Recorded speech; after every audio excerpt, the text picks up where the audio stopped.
Chaque fois que dans une phrase il y a un jugement négatif, un reproche explicite ou implicite, il y a du poison dans la relation. Chaque fois qu'on recherche qui a tort, qui a raison, on évite difficilement le conflit.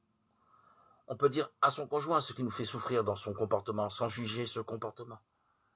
Quand tu dis telle phrase, j'ai mal, mais je n'en conclus pas que tu es méchant. C'est peut-être de mon côté que je dois chercher pourquoi elle me fait si mal. Peut-être me rappelle-t-elle trop une phrase de mon père qui avait l'art de m'irriter. S'efforcer en conséquence de ne jamais culpabiliser l'autre, c'est une base. Il est aussi fort utile pour un couple de repérer les habitudes de fonctionnement qui se mettent en place avec les années. Tous les couples baladent un ou plusieurs cercles vicieux. Plus tu râles après les enfants et moins je le fais pour ne pas en rajouter. Et moins je le fais, plus tu te sens obligé de le faire. Et moins j'interviens. Chaque fois qu'elle crie, j'écrase pour avoir la paix. Donc,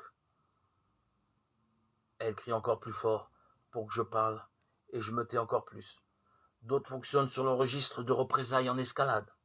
Hier, elle m'a refusé ça, qu'elle ne vienne pas me demander aujourd'hui quelque chose. Hier, il m'a rejeté quand je lui ai demandé pardon.